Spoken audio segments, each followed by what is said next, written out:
Olá pessoal, bem-vindos a essa conversa especial em vídeo aqui no LinkedIn do Banco Mundial Brasil. Eu sou Cornelius Fleischacker, economista sênior do Banco Mundial no Brasil, e hoje temos uma convidada muito especial, Mônica Giboli, economista e pesquisadora sênior do Peterson Institute for International Economics. Nós vamos discutir algumas ideias principais deste relatório. 2x1 Políticas para atingir sustentabilidade fiscal e ambiental, que estamos lançando hoje. Mônica, é um prazer ter você aqui. Olá, Cornelius, é um prazer para mim também estar aqui com vocês e um prazer conversar sobre esse relatório, cuja abordagem eu achei extremamente interessante e muito importante para o momento atual do Brasil. Então, Mônica, vamos começar. O nosso relatório conecta a pauta fiscal com a ambiental, apontando políticas que terão impactos duplos. Reduzir o déficit fiscal, mas também avançar na proteção do meio ambiente. O que você achou dessa abordagem? Eu achei essa abordagem muito boa e eu acho que está faltando, e a iniciativa de vocês no Banco Mundial de fazerem isso, eu acho que foi espetacular, porque está faltando na discussão sobre políticas públicas, e, evidentemente política fiscal, políticas econômicas diversas e políticas climáticas, está faltando alguma coisa que junte essas duas áreas, porque, evidentemente, como a gente sabe, diante dos desafios que a gente tem pela frente nas pautas climáticas, as pautas climáticas essencialmente permeiam tudo hoje em dia. E não dá para a gente fazer uma discussão sobre política fiscal ou qualquer outra política pública sem que a gente tome em conta ou leve em conta a agenda e a pauta ambiental. Então, eu acho que o relatório vem num momento muito oportuno e é um relatório extremamente feliz em conectar essas duas coisas, em conectar a política fiscal com a pauta ambiental, porque isso é, na verdade, como o mundo tem que fazer para poder passar por esse período de transição, que vai demorar aí muito tempo, a gente já está nele até, mas esse período de transição para que a gente tenha alguma chance de conseguir uma adaptabilidade maior a essas mudanças que nenhum de nós controla. Bom, o relatório, ele é uma revisão das finanças públicas. Então, o primeiro assunto que a gente aborda é a questão do ajuste fiscal. Então, a gente aponta de que é preciso um ajuste fiscal substancial para o Brasil chegar à sustentabilidade da dívida, a controlar a relação entre dívida e PIB. Esse ajuste nos nossos cálculos está na ordem de 3% do PIB, que é muita coisa, mas a gente também aponta de que as políticas fiscais verdes, aquelas políticas que têm esse impacto duplo, poderiam fazer uma contribuição muito relevante a esse ajuste. Sem embargo, não pode ficar só nisso. O Brasil também tem problemas estruturais que vão além. Então, o ajuste fiscal não pode ser pensado sem pensar nas rúbricas maiores do gasto público, que aí entra muito a questão da pressão da Previdência, dos vários regimes que fornecem aposentadorias, que hoje ele já é mais de 1/3 do gasto da União nesses regimes, é 40% quando inclui os regimes próprios da União. Então a gente aponta muito de que isso também é necessário. A política fiscal verde ela é muito importante, ela poderia ajudar muito, acho que é um assunto que é pouco falado, mas também é preciso revisitar a questão da Previdência. E daí um ponto muito importante é a questão da vinculação do salário mínimo.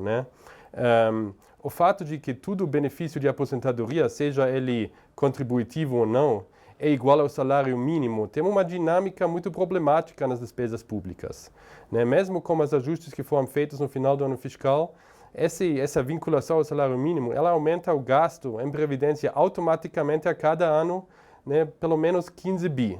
Então, a cada ano, o governo tem que encontrar esse espaço no orçamento, tem que cortar outras coisas, mesmo que sejam de prioridade, ou tem que encontrar algum jeito de aumentar a arrecadação, que, como temos visto nas últimas semanas, tende a ser muito difícil. O clima político é muito difícil, a carga tributária no Brasil, no geral, já está alta. Então a gente aponta que, bom, isso é um dever de casa que tem que ser feito independentemente de tudo, né? Mas aí a gente aponta de que a política fiscal poderia alcançar também os outros objetivos, né? Que são os objetivos ambientais e climáticos, que hoje a política fiscal está pouco virada para isso e poderia aproveitar muito mais. Com certeza. O problema que esse problema, um dos problemas estruturais de fundo que o relatório de vocês aponta, então essa questão da previdência, do vínculo com o salário mínimo, das indexações ao salário mínimo, de várias rúbricas importantes do gasto público estarem indexadas ao salário mínimo, esse, como você bem sabe, né, Cornelius, é um tema que já está conosco desde sempre, quase. E não dá para falar sobre nenhum tipo de ajuste das contas públicas ou qualquer tipo de reestruturação das contas públicas sem endereçar esse assunto. Esse é um assunto de altíssima relevância.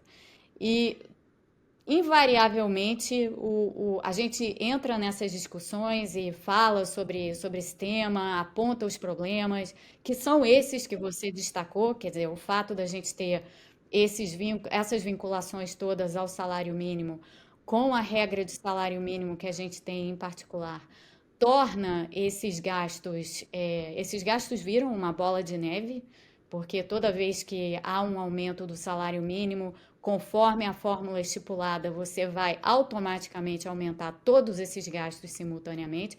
E isso, de fato, tem que ser revisitado, porque não dá, isso não é sustentável. E a gente já sabe disso há muito tempo.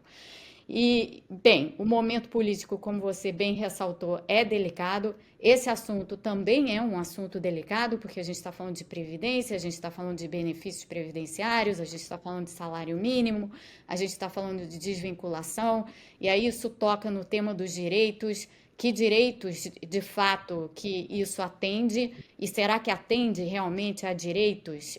Eu acho que essa é uma discussão que continua, infelizmente, muito mal parada no Brasil e a gente não consegue evoluir daí. O que é triste, porque a gente já poderia ter feito algo a esse respeito há muito tempo, mas não fizemos. Então, esse tema tem que ser, de alguma forma, e em algum momento, isso tem que ser resolvido, porque não dá. E como você muito bem falou, o que acaba acontecendo é que com os gastos crescendo nesse ritmo a cada ano, por conta dessas vinculações e dessas indexações, acaba se tendo muito pouco espaço para fazer para fazer políticas públicas, e no caso, evidentemente, passando por política fiscal, que atendam às necessidades atuais do país. E o país, assim como outros países, tem no momento um desafio muito grande na questão ambiental e na questão climática. O Brasil vai ter que fazer uma adaptação climática, vai ter que fazer a sua própria transição, está fazendo já, mas para que isso seja feito da melhor forma possível, vai ter que se gastar um pouco. E para criar o espaço para esse tipo de gasto, porque não tem como isso não acontecer, é necessário que se reduza o gasto público aonde é possível reduzir. E essa é uma das áreas mais importantes, assim, essa questão dos vínculos e da indexação ao salário mínimo é de extrema importância. Se isso daí não for reduzido, a gente não tem espaço para fazer uma porção de coisas que seriam absolutamente recomendáveis do ponto de vista ambiental. Então, eu até diria o seguinte: eu acho que o relatório de vocês destaca um ponto fundamental, além daquilo que a gente já sabe sobre a questão das vinculações e da indexação, que é o seguinte: a gente está num estrangulamento. Se a gente não resolver esse problema de crescimento automático do gasto público por conta das vinculações e da indexação, a gente não vai ter espaço para fazer as políticas de transição climática que a gente precisa fazer. Porque na base dessas políticas está o gasto público. E se não tiver espaço para gasto público, não tem política de transição climática. E esse é o pior dos mundos. Então, a gente não pode mais ficar aí, né?